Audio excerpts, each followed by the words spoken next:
Nature's Archive podcast, a Jumpstart Nature production. Are you ready for an in-depth look at the challenges and solutions of wildlife connectivity? The Yellowstone to Yukon Conservation Initiative, or Y2Y, is working on a grand scale to connect and protect habitats from Yellowstone to the Yukon for the benefit of both people and nature. Today we're joined by Kelly Zenkewich, Senior Communications and Digital Engagement Manager at Y2Y. We delve into the unique challenges of both the region and the scale of Y2Y's vision. As you'll hear, even if thinking about this area conjures up images of vast open spaces, there are still numerous highways, cities, fences, railroads, ranches, farms, and other human infrastructure that fragments the landscape. We discuss the charismatic animals of the area, ranging from grizzly bears and wolverines to caribou and pronghorn, and the diverse challenges faced by these animals, as well as the ways that Y2Y is working to conserve them. We'll also learn about the unique approach of Y2Y, which works across 5 states, 4 Canadian provinces and territories, as well as territories of at least 75 Indigenous groups. Kelly describes how they positively engage people across all of these communities using communication techniques such as asset framing and community-based social marketing. So as you can tell, this episode touches on it all, from the animals to connectivity to communication. You can find much more about Y2Y at y2y.net.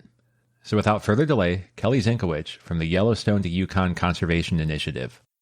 Kelly, thank you so much for joining me today. Hi, Michael. It's really great to be here. Thanks for having me on your show. So just as a little context, I first heard about Yellowstone to Yukon at a nature connectivity seminar, probably, I don't know how many months ago that was. And I was so impressed at the audacity, the scale of what it is that you're trying to do that I knew that I had to have you and your organization on the podcast. So that day has come and we can figure out how you manage that kind of scale. Yeah, we're often called big and bold. So I'm happy to hear that made an impact with you, Michael. And happy to hear it was on connectivity. That's something that we really spend a lot of our time working on at Y2Y. Yeah, and that's something that I'm happy to see is getting more traction in the nature community, in the press. And it's something that has been so overlooked, but so much data now, and we'll hopefully get into some of that today as to why this is so important. And speaking of big and bold, when I heard Y2Y, of course, my brain started thinking, how could I top that? Just facetiously, not in reality. And I was like, what about BC to BC? Baja California to British Columbia, like that might come close. Yeah, there's actually Baja to Bering, which is a really great movement, a B2B. There's an A to A. There's one in Australia. I can't remember the acronym for right now. It's gathering steam as an acronym, but also as a spatial idea, I think, which is great. Yeah, Baja to Bering is even much, much bigger than BC to BC. Okay, tell me a bit about what Y2Y is and what is the mission and vision? Sure, it's right in the name, right? So Yellowstone to Yukon Conservation Initiative champions connectivity and conservation. And we inspire solutions that benefit both people and wildlife. So we're basically a joint Canada-US not-for-profit organization that connects and protects wildlife habitat so people and nature thrive, from Yellowstone National Park in that ecosystem all the way up to Yukon Territory in Canada. And it's the only organization dedicated to securing the long-term ecological health of the entire region. And our vision is of an interconnected system of wildlands and waters, harmonizing the needs of people with those of nature. When I was looking at your website and looking at the maps that you have of the territory that's covered, I think I saw that it's roughly the size of Texas, but a little bit more elongated. Can you tell me a bit about what that territory looks like from a habitat or biome perspective or population perspective? Yeah, so it's a huge space, right? It's about 2,100 miles or 3,400 kilometers. And it's a huge range of ecosystems and biomes and what that looks like on the ground. Thinking of further up north, there's the Great Boreal Forest, and then working your way down along the spine of the Rockies, all of what that encompasses. There's the inland temperate rainforest in British Columbia as part of this. It's a globally unique ecosystem that is inland rainforest, which is really incredible. And then further down into Wyoming, Montana, you've got prairie and grasslands. And so there's a huge range in between there. And each spot is really special that we work in. Yeah, I'm envisioning a topographic map of the area. And I think without really looking closely, the thing that would dominate my perspective is all the mountains. There's so many mountains in that area, but you bring up there's actually some prairies and there's some other, certainly valleys and other things to consider in there. I'm struggling a little bit with the right question to ask, but what is maybe to the average person most surprising about the topography of this area? I think for a lot of people, we like to talk about water and where water comes from a lot because it does obviously start up in the mountains. So millions of people actually get their drinking water from the Yellowstone to Yukon region.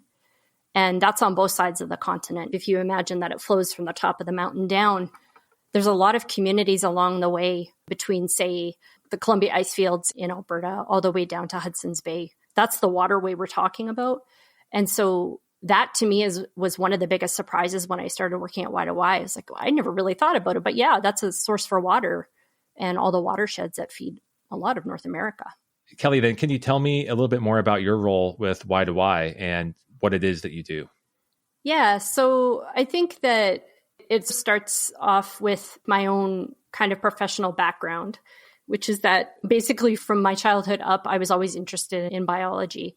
And so in high school, I loved two things, biology and English.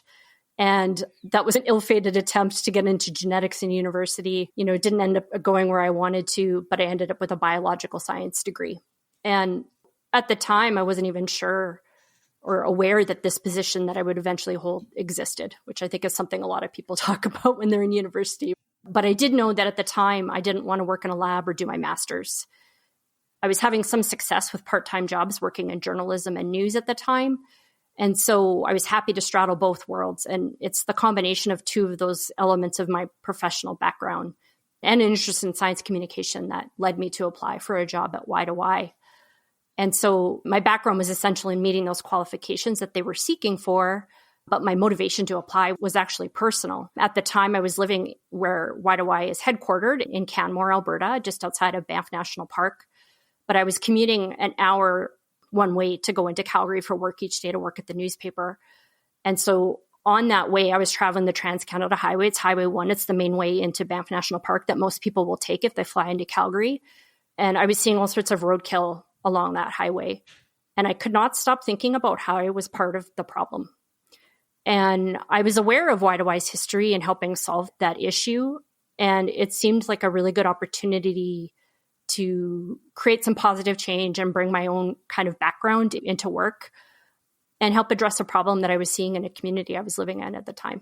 So it brings my personal passions, my academic background, my personal interests together in a way that not only puts food on my table, but also feeds my soul too. And I'm happy to say that I've actually played a role in a project that helped address one of the worst spots for roadkill that I was seeing all those days driving on the highway. So I feel really fortunate to work at Y2Y.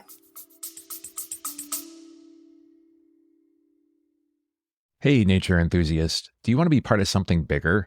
Well, we're building a movement at Jumpstart Nature, and we've just added some new volunteers to help with our podcast and website. But this means our costs are going up too.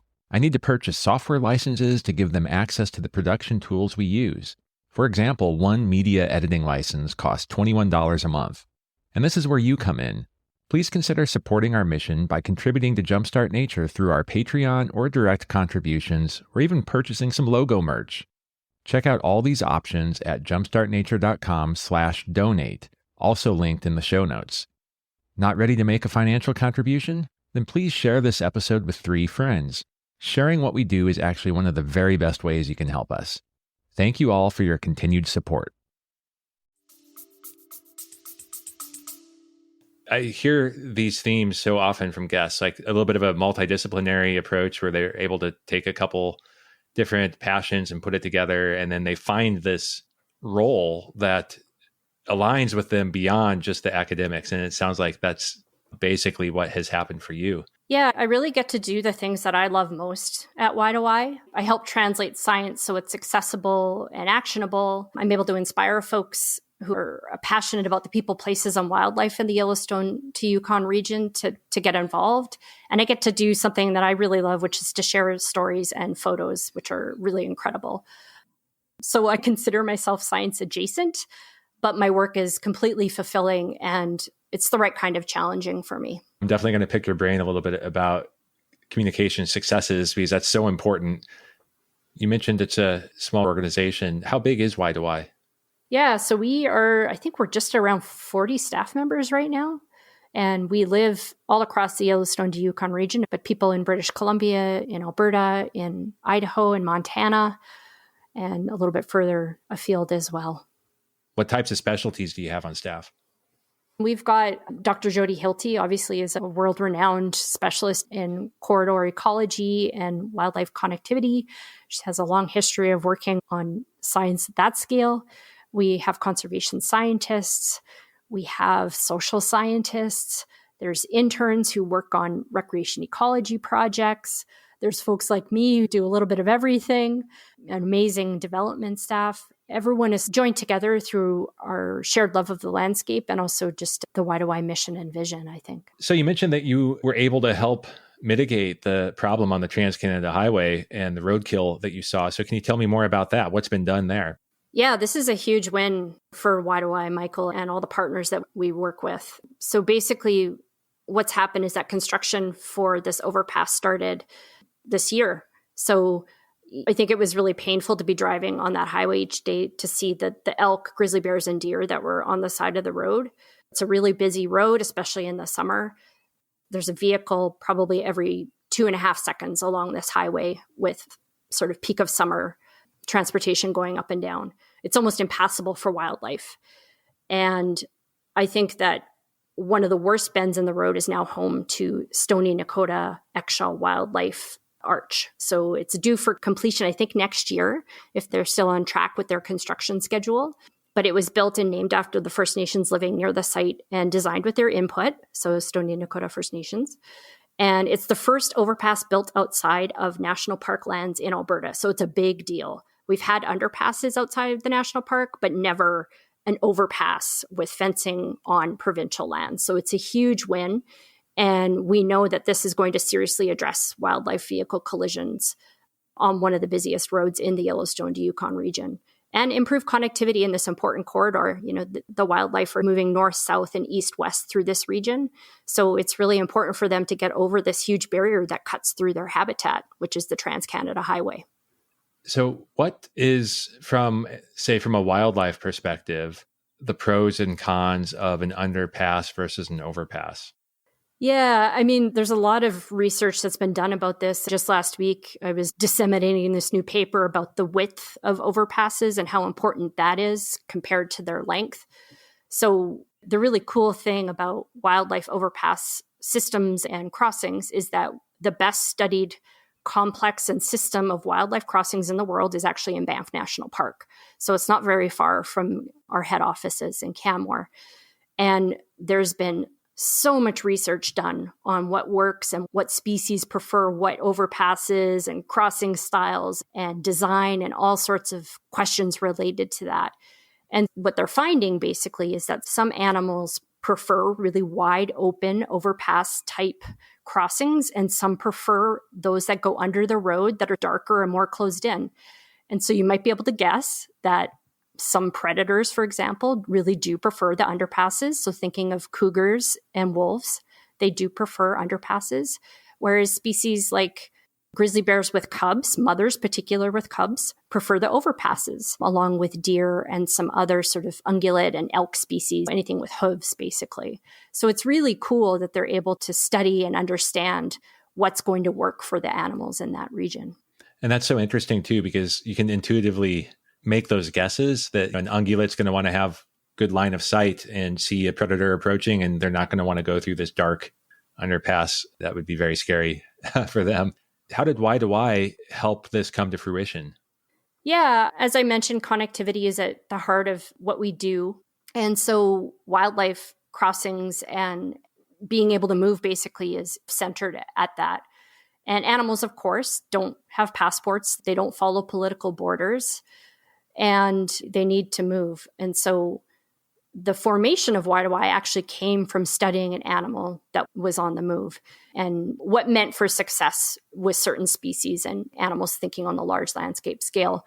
And so Y2Y formed in 1993 when several observations about nature became more apparent in the early days of large landscape conservation as a scientific discipline. So the vision of reestablishing wildlife corridors and connectivity came from the work of those early biologists from probably the 1960s through the 1980s. And they were gathering evidence basically that standalone isolated parks were not effective in maintaining wildlife population. They thought that corridors linking these parks might be the answer. And so if you think about it, a wildlife crossing is really a form of a corridor like that. But one really important observation came from the form of a famous radio-collared wolf. So in 1991, a wolf named Pluie, which is French for rain, and that was named after the day that she was radio-collared on. She was collared in Kananaskis country, which is a little bit east of Banff National Park. And she was tracked going over all these epic movements across the Western continent, basically through North America. She traveled a huge area, 40,000 square miles, more than 30 political jurisdictions. She went from Alberta's Banff National Park, south to Spokane, Washington, east to Montana's Bob Marshall Wilderness Complex, and then all the way back again. She was traveling 10 times the size of Yellowstone National Park and 15 times of Banff National Park. And her life sadly ended when she was legally killed in a hunt in British Columbia, but her story lives on. And so when we're thinking about what makes wildlife successful, it's basically their ability to move. And Pluie's movements showed us that to be effective, wildlife conservation must be at a scale beyond state, province, or even national borders. And she's not the only example of species who need to move. I spoke earlier about elk. Elk travel pretty far distances and really benefit from infrastructure like wildlife crossings to allow them to get over these busy roads that cut across their habitat. So is there any way to characterize or help us as human beings with our own senses understand what it's like for an elk or, I don't know, a cougar or some other animal when they approach human infrastructure that's impeding their path? Yeah, I can think of another example actually that's really a really great example, and it's about a grizzly bear. So there's been quite a few examples through the years of grizzly bears in the movement, but this is a newer story. And so grizzly bears, as we know, especially in the United States, their range has really contracted over time. They're in pockets in the US, most notably around the greater Yellowstone ecosystem and then some parts of Montana. But there are these sort of recovery zones where they're hoping that the grizzly bears will be able to bounce back. And so after decades of decline, it's especially important for young grizzly bears, especially males, to find new territory and wander in the world and have mates, that kind of thing. And that will help areas like Yellowstone from becoming completely cut off like an island. But their movements can only happen if they can get across the roads that cross their habitat. So this one bear was a bear named Lignenpolter. So that name was given to it by Montana Fish and Wildlife and Parks. It's about a 5-year-old grizzly bear that lives in western Montana. And over the summers of 2020 and 2021, they had a collar on him. And he was tracked trying to cross I-90, which is an incredibly busy road, as you probably know. He was trying to cross it 46 times. And it was like a little ping pong ball. You could see the GPS kind of bouncing off the road as it tried to cross, right? Again and again, just couldn't. It was like impenetrable wall of cars, basically. And so he's a really great real-world example of why we need large landscape conservation and connectivity, and why we continue to work on grizzly bear recovery and grizzly bear connectivity, especially in those landscapes that are fragmented or have roads cutting across them. Once he was able to cross successfully, finally, it's basically a win. He's able to get across and add that genetic diversity that we know helps grizzly bears thrive. We've been talking about some specific connectivity solutions here, flipping it on its head again, thinking of the map on your website, seeing the vastness of your territory and different priority areas within the territory. It makes me realize how many different agencies, parks, cities, provinces, territories that are involved here. So can you help me understand a little bit more from the Y2Y mission and vision standpoint, how you work with all of these different groups to enact the vision? Lots of meetings and lots of email, basically. So Y2Y is unique in that we're extremely collaborative, and we have a long history of working with partners. So over our history, since 1993, we've had more than 460 partners. And all of those partners share the vision of an interconnected system of wildlands and waters. Y2Y is able to accomplish the mission in three ways, basically. First is that we connect wildlife, habitat, and people. And in this case, people is also all of these amazing people doing all of this work on the ground. Next, we collaboratively work to conserve nature on the scale it needs in the places it needs. So often through science and policy and advocacy, but not exclusively. And then finally, we inspire people to take action to advance conservation. And so the great news is that thanks to all of this incredible work, countless hours basically from all of these folks over the decades, that we're making headway. Since 1993, research has shown that the actions of Y2Y and partners have increased more than 80% key protected area growth in the Yellowstone to Yukon region. So that's having a real effect on connectivity and crossings and all these things that we've been talking about so far. So it sounds like then you have an ecosystem of groups that you work with on a frequent basis. And I'm just going to guess that sometimes they reach out to you for assistance and sometimes you reach out to them for assistance. Is that accurate? Yeah, at its heart, it's about convening, right? And even though the area, the Yellowstone to Yukon region, is so big and so varied, there's a lot of really common issues that we see cropping up. And the way that you're going to solve a grizzly bear that can't get to where it needs to go in northern Alberta is probably going to be pretty similar to what's happening in Montana with a grizzly bear. And so it's about sharing ideas and solutions and bringing people together so that they don't have to start from scratch. And at its heart, it's about linking people and connecting people too. That's really what the Y2Y mission and vision stands for as well. It's solutions-based and it's collaborative. So when you're looking at connectivity and linking people and linking habitats and animals, what are some of the other challenges that you encounter aside from highways? When you think about connectivity, I think a lot of people just jump to roads right away. And it might seem to be that simple at the surface. Animals get hit on the roads and die. And while that's true, there's also other impacts and other connectivity related issues. So the work of Dr. Tony Clevenger, for example, shows that wolverines in Banff National Park are severely limited by the Trans-Canada Highway that cuts through their habitat. Female wolverines will not cross these roads, and they don't seem to like to use the crossings either. So that's an interesting piece of research related to that. Is it potentially the texture or the feeling of the road? Is it like just such a foreign thing, or is that understood? I don't think that they do understand it, actually. They're still conducting research to better understand what that is and what they prefer when it comes to crossing. And again, it gets back to that territory question, I think, too. And the same can be said of Dr. Michael Proctor, his work on grizzly bear movements in Southeast British Columbia. He's seeing these fragments of habitat forming, and the roads are creating the islands of wildlife and limiting the genetic exchange that keeps populations healthy. So it goes beyond just the impact of roadkill.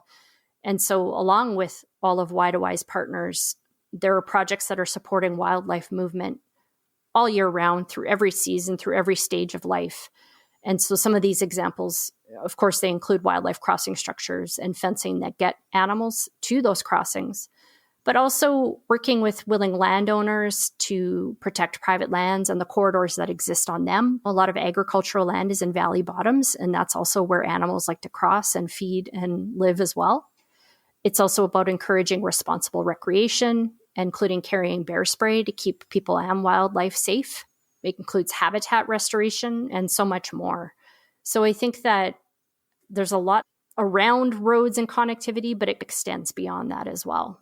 So if I'm envisioning a couple of mountain ridges and a population of, I don't know, bears or wolverines or whichever animal that wants to get across, and the valley is now totally agriculture, is there such a thing as a project where you might revegetate a pathway across that valley to help with movement? Yeah, absolutely. And I think you've pinpointed it is often on agricultural land.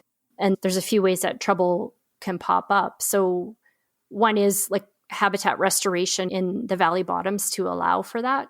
But it also includes things like fences that can affect movement and the way that food and other attractants can get a bear food conditioned and into trouble really quickly.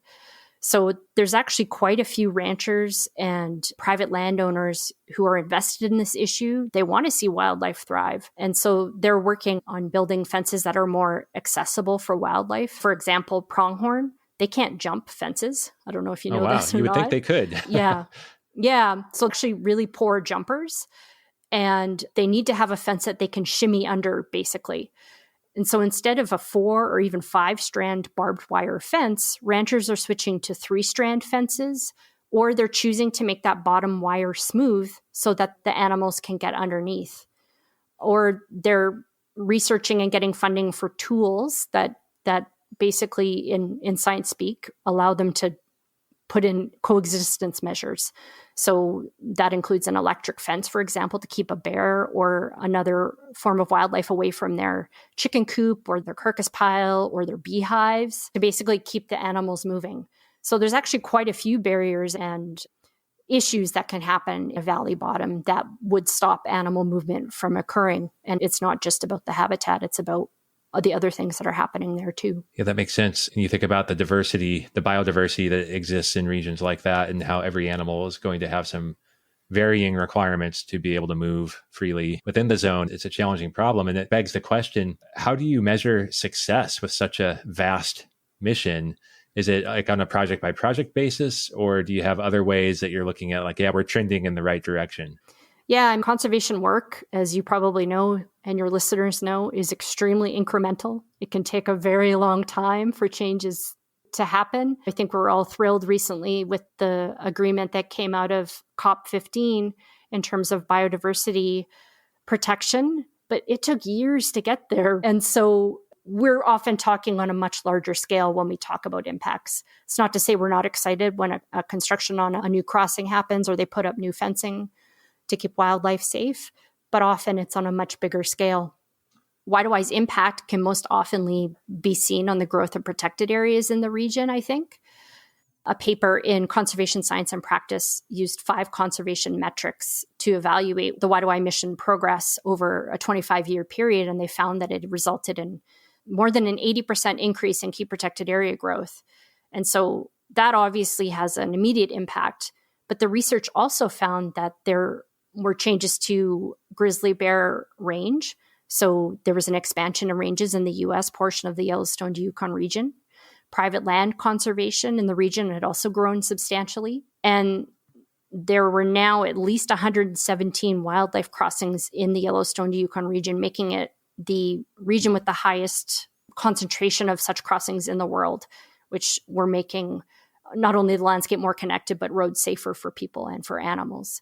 Those are those broad, big strokes that we're talking about. But it's always exciting to get the smaller elements as well. The wins that happen when, for example, a community decides to bring in bear-resistant garbage bins. That makes a huge impact for wildlife and people in a region. And so we're out there very excited about the big wins that take a long time to get there, but also the smaller ones that also have an immediate impact. Those are important too. Yeah, it reminds me of, in a way, a little bit of a corollary to a crossing or a linkage, and that's the concept of an ecological trap, and talking about bear-resistant trash containers and some things like that. That's obviously a critical component that I think gets overlooked a lot too. Do you have specific species, specific plants that you manage for or that you're tracking at the moment? Yeah, I mean, I think for us, we're seen as a grizzly bear organization. That's not the only species we work on, but you and listeners may be aware of the concept of an umbrella species, and that's definitely where the grizzly bear lies, right? So we use the grizzly bear species as an indicator for how everyone else is doing in the ecosystem. Basically, the concept is if grizzly bears are doing well, then 80% of other species sharing the same habitat are also probably going to be doing well as well. So that's one example. But there are also other species. We had the Bees to Bears Restoration Project in North Idaho. There's this area called the Boundary Creek Wildlife Management Unit, and they used 5 species as their indicators for success there. So it was a grizzly bear, then it was 2 types of native bees, and it also included a certain kind of slug. So it's not just the big, beautiful bears that everyone imagines. It's also what I think are really amazing, the smaller sort of insects. That's where my heart goes to when I'm thinking about restoration and species. So bees, obviously native pollinators are hugely important. That makes a lot of sense. And I can imagine then a situation where if you're seeing that the grizzly bears aren't doing well and you have biologists from different organizations looking into why that is, you might find out that, oh, it's because, some specific food source is in decline. And that food source is in decline because their habitat is in decline. And you get to the root cause and start to address that. Is that kind of how this process works? Yeah, that's exactly right. And I think we can't talk about this without talking about climate change, right? And the impacts that you're seeing. And so we know obviously that things are changing. We just don't know exactly how. And it's about creating space and flexibility for the future. And especially when it comes to access for food and mates, what's it going to look like 5, 10, 25 years down the road? And so by providing options for wildlife to move and to thrive, you can help future-proof conservation and wildlife movement. And if we want to talk about another really cool species, it's mountain caribou. So something that makes them unique from other species in the winter is that instead of coming down from the mountains, they go up into the alpine in the cold winter. So they go to where the snow is deeper and the temperatures are colder, not only to avoid predators, but also to get food.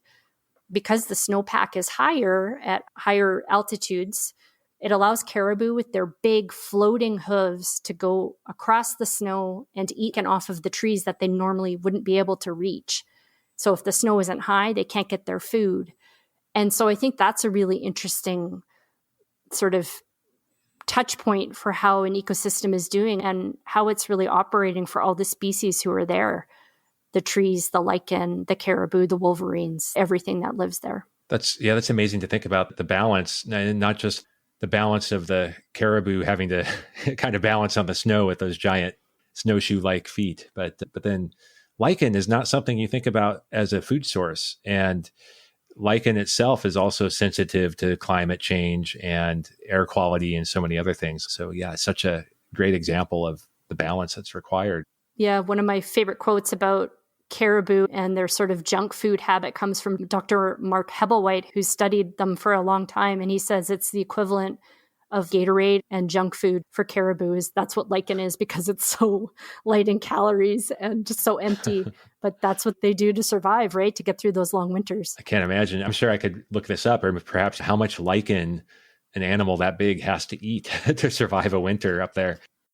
Yeah, I don't know the number for that actually, but it is an obscene amount. And I know that often in maternity pens where they bring the mountain caribou right now to keep them protected during calving season, there are people out hand gathering the lichen to bring to them. So there's at least 2 groups that I can think of in British Columbia, for example, where they go out and they hand gather the lichen and they bring it to them. And it's a community project, right? There's Indigenous communities who gather in the spring to do this, to bring them the food that they need. And it's like pandas, right? Like they're so picky in what they eat. And they eat so much of it that it's just this never ending. You always must bring them lichen. So I did look this up, and I found one study that showed a range that goes from 1.3 to 4.9 kilograms of lichen per day, depending on the circumstances. Yeah, you're saying they're picky. So do they have preferences towards specific lichen species? Yeah, that I don't know. I know that they do tend to collect that is in the area. So the species that happen to grow nearby. So you can't just basically import it or whatever. But yeah, I think that they do probably have a preference. I think about moose too, right? They really like to eat willow, for example. It's like everyone has a taste, even caribou. Yeah, I'm fascinated about some of the specific species that you have up there because it's so different than what we have down here in the lower 48 or in California in particular. Are there any other examples that you have of species of interest in your region? One species I love to talk about is wolverines. And I think for a lot of people, there's this mythical, elusive, very ferocious, fierce animal and not widely seen. They have these huge ranges that they're always roving to find food. They're quite territorial. They don't like to share their space. And so in an area like Banff National Park, there may only be a couple dozen wolverines. They're not even really sure. So some of the research that Y2Y has done in the past few years has been included working with wolverine researchers to better understand what they need and where they like to go and what they're sensitive to. And wolverines are just, first of all, they are a real species. I get that question all the time. Wolverines are real? Well, yes, they are. And they're these fierce carnivores. They're from the weasel family, and they love snow. They don't like people, and they are known often to take down animals several times their size. So there's a really famous video that circulated on the internet a couple of years ago where a wolverine's taking down a caribou, I believe in Finland. And it's really just amazing to watch. They will often defend carcasses against bears and animals that are much larger than them. I think they're fabulous. They're amazing. And they're something that makes a species that makes the Yellowstone to Yukon region really special, because it's a place where they're still doing well. There's still a stronghold of wolverines in much of the region. I feel like I need to put it on my bucket list to see a wolverine based on your description. I've only seen tracks. So if you've only seen tracks, that's going to be a tough bucket list item, I think, to cross off the list. You're very lucky if you see one. And I think that there's been a couple sightings in some areas of Montana this year. So there's still pockets of them around. Large landscape connectivity is one of the things that helps them thrive. So that's what gets me up in the morning, basically. The poor wolverines, right? So you started to talk a little bit about climate change and the uncertainty of what exactly it's doing and what the impacts are. When you're looking at connectivity solutions, whether it's preserving natural connectivity or building new connectivity, do you take into account potential climate impacts when choosing, okay, this is the area that's really important? Yeah, I mean, it's definitely something that factors into how we prioritize a project or a place that we're going to be working on. And it's only starting to show up now in research in terms of what impacts it can have in terms of where food is growing for some animals. So, for example, I read a study a couple of years ago about how buffalo berries, which is a really key food source for grizzly bears in the Rocky Mountains, how the growing season was changing. And that was in turn affecting how grizzly bears were fattening up for their winters. And so that's one example of what that could look like. It also can impact water availability, fires, all sorts of tide impacts that can judge how we engage on a project or not. But I think that when we're looking at areas, it's often multiple issues. So, for example, how climate change might affect a valley, but also if there's a lot of people who are wanting to move to that area and there's a private landowner who's looking to build a development or something like that, right? What are the opportunities to help address multiple issues at once? So it's not usually just one thing, it's a couple together. Yeah, so many variables to consider. That's quite the challenge to put it all together. So it comes back to resilience, having multiple ways, multiple paths. Yeah, that's exactly right. I think we're not really sure what wildlife's needs are going to be in the future. But again, to go back to the future-proofing concept, right? If we provide a big enough area to allow them to do that, then maybe we'll give them a fighting chance to be able to do better. And that doesn't just extend to wildlife species. It's for plants and fish and birds too. Their patterns are changing and their needs are changing too. And so just allowing a bit of a stretchable buffer zone to allow them to go where they need to is really important, because things are not probably going to be the same now, or as they have been for the last few decades, as they will in the future. One thing that I've really been interested in, again, another topic where there's been a lot of emerging research and evidence and maybe some new approaches coming to light, and no pun intended, but that's light pollution and then also sound pollution, which can form barriers that maybe to us as humans we don't really consider, but certain animals may be very sensitive to. Is this something that's on your radar? Yeah, I know we're generally aware of it. I think that there's still quite a bit of research being done around it. Most of what I've seen has been around the Walls-Handenberg crossing in LA. Like, how is that impacting wildlife? And the reality is that the Yellowstone to Yukon region has very different needs depending on where you're at. So the further north you go, the more intact and wild it is, right? The less impact there is from people in the landscape. And the further south you go, the more there's going to be noise pollution, light pollution, that kind of thing. And so most of what I know has been around bird migration patterns. But I know there are towns like Canmore, for example, has been looking at the ways that specific light stands affect your ability to see the night sky and how it's impacting birds as well. And Jasper National Park, which is also in the Yellowstone to Yukon region, there are areas that are dark sky preserves. There's another one also in Idaho. It's something that people value too, being able to see the night sky and to experience that wow factor of looking up. I think that's something that a lot of people are really aware of. So in your time with the organization, have there been any surprises, either on the positive side or on the negative side? Like, oh, wow, this problem is much bigger than I expected. Yeah, I mean, for me, I think it's always a delightful surprise to see how much people care about nature and how much they see themselves as part of it, not as a separate sort of entity. And that's always really encouraging. And to add that analytical element to it, because that's where I always want to go to through polling and just watching what people take action on, people want nature to be part of their future. And so a serious ray of hope that has been growing in interest recently is working with Indigenous leaders on conservation around the world. And to back it up, there's also growing action and funding, which is really an important element for making those that kind of we want to do this turn into we're going to do this to we have done this. And so it was a major part of the global deal for nature, obviously at the UN Biodiversity Conference, COP15, working with Indigenous nations and communities was a really important part of making change in the conservation world.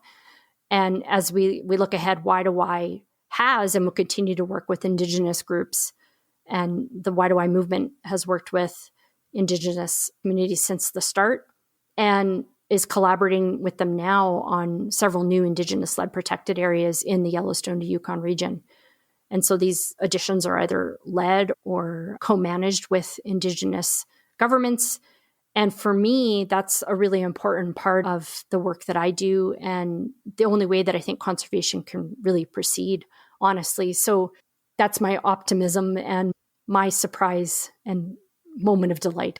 Yeah, there's centuries of knowledge in the wisdom of the people who lived on the land and still live on that land. It's always eye-opening to me when we give a voice to some of these folks who have not had a voice, and you hear about what they know and you hear about the perspective and how science is just now starting to catch up with this knowledge that has been there and overlooked for so long, for too long. Yeah, there's so many ways of knowing, right? And so much knowledge that isn't maybe shared in ways that are documentable in writing, for example. And so I think that's a really positive movement that's happening and one that is gathering steam only. It's great. You know, one of the things that you said was that you were delighted with seeing so many people that have so much care for nature. And it makes me wonder, how do you foster that care? How do you amplify that care? Have you found specific ways to, I'm jumping ahead to what's typically a wrap-up question, but specific ways to help people move up a rung on the environmental ladder? Yeah, so I live in the world of communications. Clearly, that's a big part of what I do. It's my frame for all of my work. And increasingly, social science is part of that. And I think it's something that you're seeing pop up in the environmental sector a lot more and is starting to inform Y2Y's work. And just on a personal level, in my own experience, storytelling and visuals, especially photography, are really effective at capturing my interests. So that's where I tend to go. And that's what I like to dwell in and use in my toolbox. And I can talk about this topic for a really long time, Michael. I think narrative is the heart of what I do. And so there's two sort of concepts that I'm really interested in. Both are drawn from the communications world. One is community-based social marketing, and the other is asset framing. I don't know, we could take a sidebar here. We can talk about this for a little bit, but basically community-based social marketing was created by Doug Mackenzie Moore, and it's an approach to creating a more sustainable future. So test different ways to encourage people, individuals, and organizations on adopting sustainable approaches in their community and in their lives. So it's like a mix of behavioral change and social science in bringing norms to communities.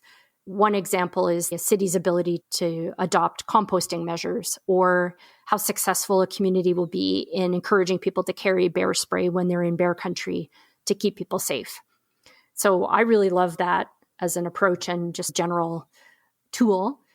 And then asset framing is the other tool that I've been researching a lot recently. And so this was developed by Traby and Shorters in tandem with a similar approach by Anat Shenker-Osorio.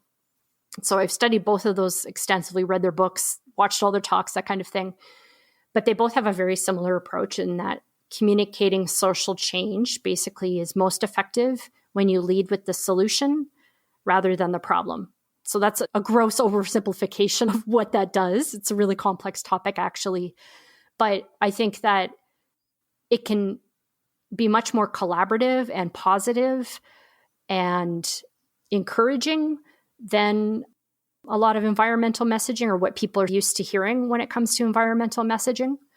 And so I always find that extremely hopeful, because when we are living in a world where we're thinking about what matters to people and how to get them to engage on an issue or what doesn't get them to engage on an issue, those are two really important things that I think come to the forefront. And I use them a lot when I'm thinking about how to have people take action in the communities that they're living in and not just sort of yell at them that the sky is falling, because we all know that things are not really great right now. Let's get past that and let's get to the change part. Let's get to what we need to do. And so I'm fortunate at Y2Y in that we are open to using these concepts and really think about solutions when we communicate about really big issues, right? Like climate change is a big issue. Biodiversity loss is a huge issue. Habitat loss. These are all really, really scary things. But by helping channel that energy and helping people realize what they could do near them, I think that's like a small way that I can help people in the world, basically. And we need everyone's help, honestly, if we're going to solve these issues in the future. The two tools that you just mentioned, the one that was easier for me to follow is asset framing. I think I understand the concept there. Do you have an example of where or how that's been used? Yeah, it's mostly used in sort of social justice movements, frankly. I don't see a lot of it used with environmental messaging yet. But the concept basically was really popular in Australia. There were some groups that were fighting, some Indigenous groups fighting a coal mine at the time. And so they were really interested in presenting a positive frame to people and just imagining a different world. And so that was one example. Traby and Shorters, for example, uses it a lot with education, access to education and voting rights as well. It's an incredibly deep topic. There's so many examples of how it can be used. It's really fascinating just coming from that sort of the standpoint of being a comms professional and wanting to use more, I guess, analytical approaches, more scientific approaches in what we do. I've always had this model in my mind of when there's a thorny topic where you know that there will be some people who perhaps have a gut reaction in the negative. I'm thinking, okay, there's a Venn diagram of overlap between any group, and whatever that little slice of overlap is, if you can take that and then reframe it with a positive message, then that's what you want to focus on. And I'm turning this asset framing into this model that I've had in my head. I don't know if that's close or not. I think you're right. It is. There's a lot of people with similar values and probably similar viewpoints, even if their voting records are different. And this isn't necessarily the time for more polarization. There needs to be a lot more collaborative work and coming together. And like I said, people love nature and people love parks and getting outside. And so using that, I think, is a really important tool to creating a stronger future for everyone. And then community-based social marketing, perhaps hearing an example of it put to practice. Composting in a community. And then the other example is encouraging people to carry bear spray. So what are the limiting factors? What makes it easiest for them to grab the bear spray as they're going out the door, or keep their dog on a leash, or turn off their car in a no idling zone? Basically, creating that sustainable community starts with single people. But what are the barriers that stop them from doing something which seems easy when you're making a policy or that kind of thing, right? I think it's really interesting to look into that behavioral change and what works for people and what doesn't. Because that really is the last step to having an effective change in a community, if you're using your compost basket or not. So in talking a little bit about how you motivate people to, move up a rung, like those are some fascinating things that I'm definitely going to educate myself further on. On the website, there was a comment that talked about Y2Y inspiring and mobilizing individuals and communities. Can you tell me a little bit more about that, how you're effective in doing that? Yeah, so Y2Y has a long history of working with various different governments to see conservation success, right? So our approach generally is to use hopeful messaging that's solutions-based, and I think that's super effective regardless of a person's background, viewpoints, voting history, where they live, anything that informs what they bring in themselves to the world. And at the heart of it is that people love nature in all kinds of ways. And so connecting with what nature means to them is a way to engage them. And I love to hear how people connect with nature. It's super personal. It's always an interesting story. And storytelling, of course, is a huge part of what we do. Science can only get you so far. And I think combining those two is what makes for a real winning situation. And it's different for everyone. And so for me, as a hunter, when I go out every November into the prairies and cutlines of Alberta, looking for deer and for moose, it's a way for me to connect with nature in a way I don't throughout the year. And for my dad, who until he was 63 had never hiked in a national park in his life, it was getting out to bring him to Moraine Lake and Sentinel Pass in Banff National Park to see that with his own eyes on his own 2 feet. That was an incredible moment for him. And I think he immediately finally understood what I did at Y2Y and why it was so important to do the work we were doing. Other people love to picnic in parks, photograph wildlife, or maybe you're the type of person who needs to get to the back country, right? Just completely disconnect from everything to refill their batteries. And again, those people can serve nature best by sharing those stories and speaking up for nature in whatever way makes sense for them. I think that people are motivated by needs that are personal and not only within themselves, but to those that they know best and are in their circle. And so we all want to know what to do, not just what there's a problem with. And so if you're able to connect those two, I think that you're doing a really great job as a conservation organization or just as a human in regular life. It doesn't always mean that you have to be running for local government or attending rallies or that kind of thing. It could look like that, but it doesn't have to.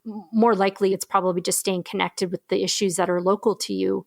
And for an organization like Y2Y, the things that are happening on the local and regional scale still do have a large landscape impact. And so it does matter what's happening near you. And I think that people who are just generally aware of what's happening near them are going to be well connected and know just enough to be able to inspire other people to get involved as well and create a stronger future for people and nature.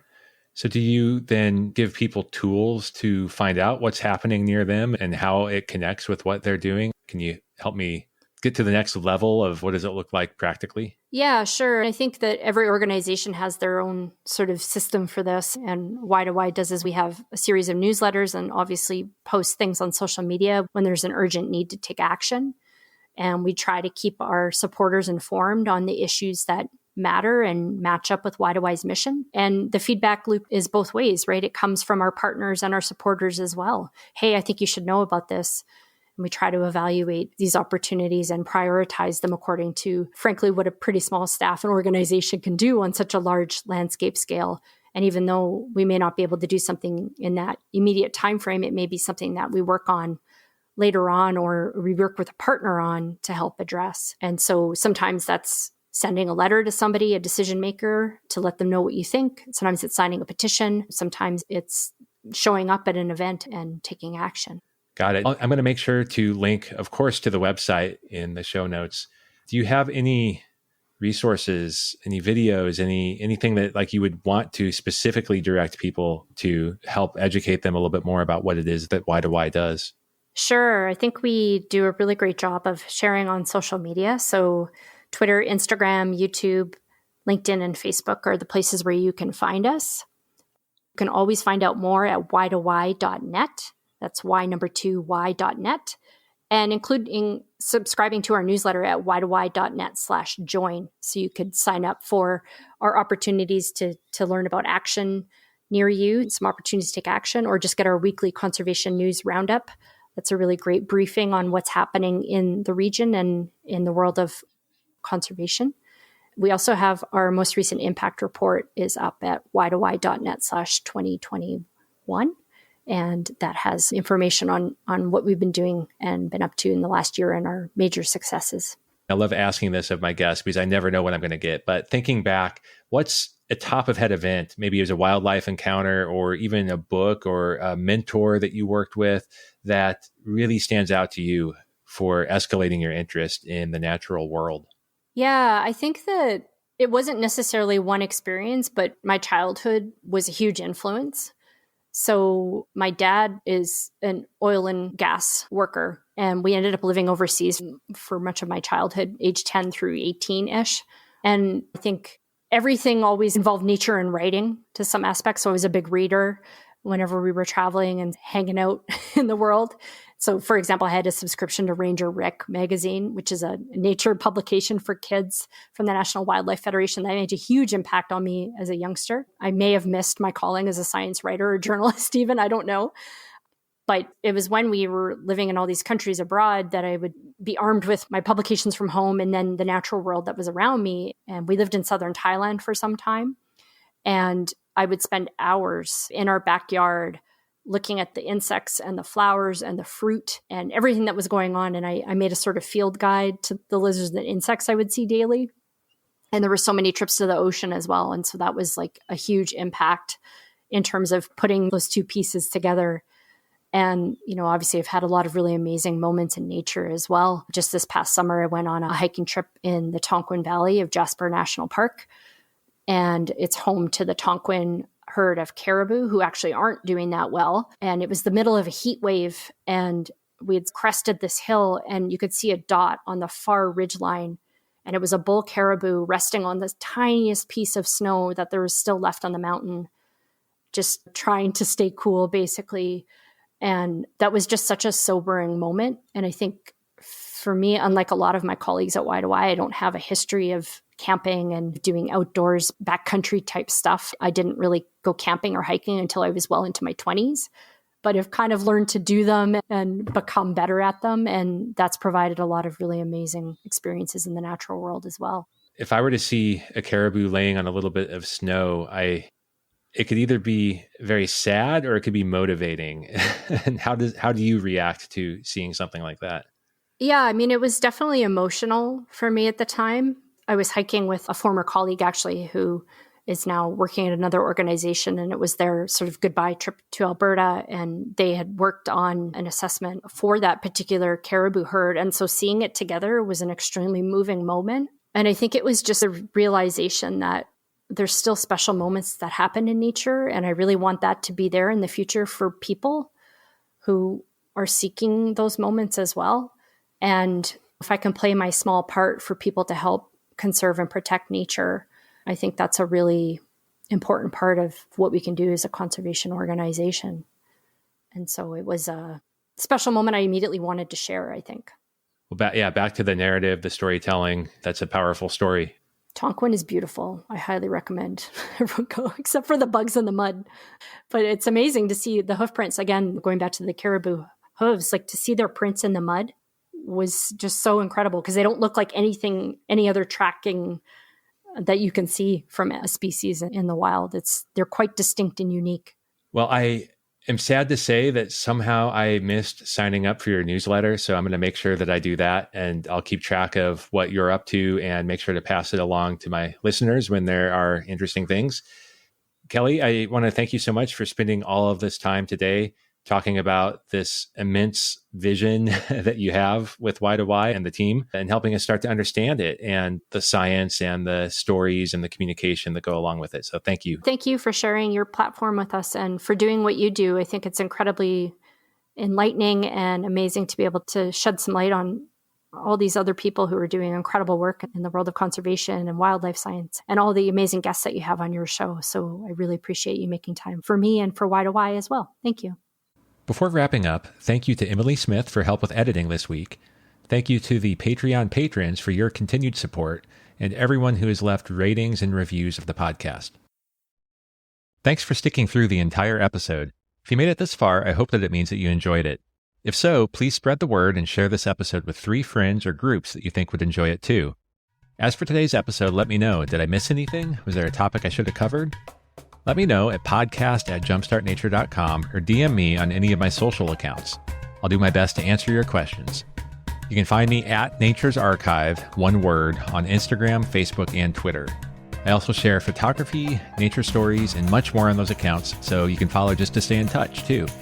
And despite being called crazy by numerous friends and colleagues, last year I left my tech career behind to start Jumpstart Nature, which Nature's Archive is now part of. For the sake of myself, my family, and the planet, I need to make this work. So please also consider becoming a patron at patreon.com/jumpstartnature. I offer some exclusive content and perks, and you can start donations as low as $4 a month. Lastly, please also check out our latest creation. It's the Jumpstart Nature podcast. We just completed our pilot season, where each episode reveals an unseen, surprising, or misunderstood nature topic with the help of experts and our host, Griff Griffith. It's entertaining and inspiring, and even reached number 3 on the Apple Nature podcast charts. There's much more on our roadmap, but we need your support, so check out jumpstartnature.com for more details. Thank you.